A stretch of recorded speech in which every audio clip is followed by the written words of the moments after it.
You'd think treating tuberculosis would be straightforward, right? Just take your medicine.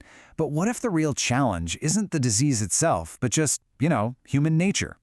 Today, we're going to dig into this incredible 5-step model from Thailand that completely transformed TB treatment from a daily struggle into a community-wide success story. It's basically a roadmap for turning a public health headache into a source of real community pride.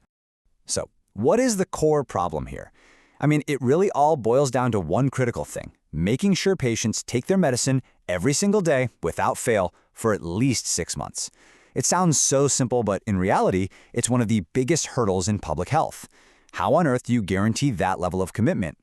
Well, the solution is a strategy called DOT, which stands for Directly Observed Treatment. And yeah, it's pretty much exactly what it sounds like. A supporter, maybe a health officer, physically watches the patient take every single dose. Now, this simple act of observation is absolutely crucial. It doesn't just make sure the patient gets cured, it also prevents something way more dangerous: the creation of drug-resistant superbugs that can threaten all of us.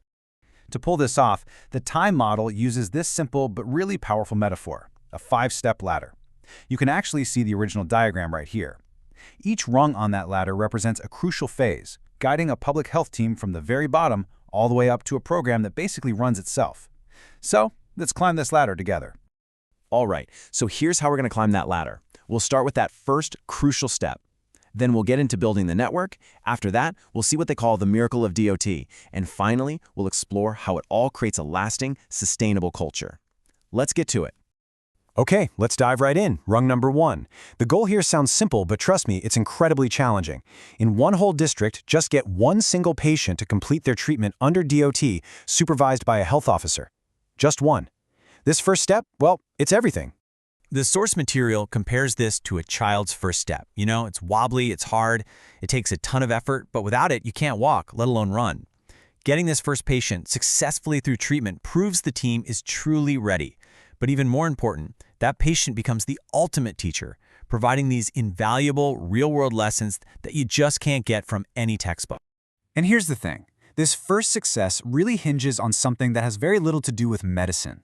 It comes down to real negotiation skills. The health worker has to be a listener, a persuader, someone who can build trust with a patient who is probably hesitant, maybe even scared. It's about that human connection, first and foremost. Okay, so we've got that first success under our belt. The foundation is set. Now it's time to scale this thing up. Let's move to the second step, building a really strong, reliable network that covers the entire district. Step 2 is basically all about replication. You take the lessons learned from that one patient and use them to set up at least one successful DOT case in every single local health clinic across the district. This makes sure that the hands-on experience and that deep understanding of the process get spread all throughout the network instead of just being stuck at the main hospital. Now, to make sure the quality doesn't slip as the program grows, they use 2 really key strategies. First, monthly meetings. Think of it like a TV strategy room, where staff from all the clinics can share their challenges and figure out solutions together. And second, managers do random, unannounced visits to both the clinics and patients' homes. Now, this isn't about catching people doing something wrong, it's about making sure everyone gets that same high standard of care. So, once that strong, quality-controlled network is in place and running smoothly, you can finally and confidently take that third big step, expanding DOT to cover every single TB patient in the district.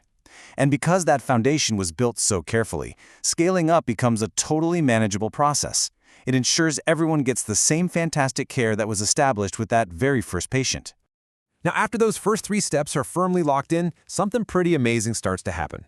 The source document actually calls it the miracle of DOT. It's this profound psychological shift that completely transforms the feeling around the entire program. This slide just shows the transformation perfectly. You go from that feeling of dread, patients making excuses, overworked staff just seeing it as another burden, to this genuine positivity. Patients feel supported, they feel cared for, and they actually want to show up. And the staff, seeing the direct impact of their work, they feel this incredible sense of pride and professional satisfaction. This quote from a patient who finished the treatment, wow, it just says it all. The daily personal interaction of DOT totally changed how they saw the healthcare system. It went from being a place of fear to a place of trust and gratitude. So much so that they volunteered to help other people. That is a seriously powerful outcome. And for the staff, the reward is so tangible. It's not just about numbers on a chart. It's about seeing their patients who might have shown up weak and frail get their health back and put on more than 10 kilograms. That visible, dramatic recovery, that's what fuels their dedication and makes all the hard work feel totally worth it. Okay, we've now climbed to the top rungs of the ladder. And this is where the program transforms from just a healthcare service into something so much deeper. It becomes part of the community's fabric. So at this final stage, DOT becomes a true community culture. Patients who've been cured become ambassadors for the program. It just becomes common knowledge that, hey, if you get TB, you go to the local clinic every day for your medicine. It's just what you do. New patients don't even need to be convinced. They just show up expecting it. The system starts to run itself. And here it is, the ultimate payoff. The system becomes so trusted and so normal that the hardest part of the entire process, that difficult initial negotiation from step 1, it practically disappears. The community itself does the convincing. All right, that was our journey up the 5-step ladder. Let's do a quick recap of the key takeaways from this incredibly effective model. So, to run it back, it all starts with that one difficult first step, getting one single success. From there, you build and quality check the system across the whole network. That leads to the miracle, that psychological shift from reluctance to pride. And finally, you reach the ultimate goal, a program so embedded it becomes a self-sustaining community culture. What this model proves is that success in public health isn't just about medicine. It's about building trust. By starting small, by focusing on quality, and by celebrating that human connection, a program can become a genuine source of community pride. And it leaves us with a final thought. Where else is the biggest barrier not the problem itself, but the slow, difficult work of earning people's trust, one person at a time?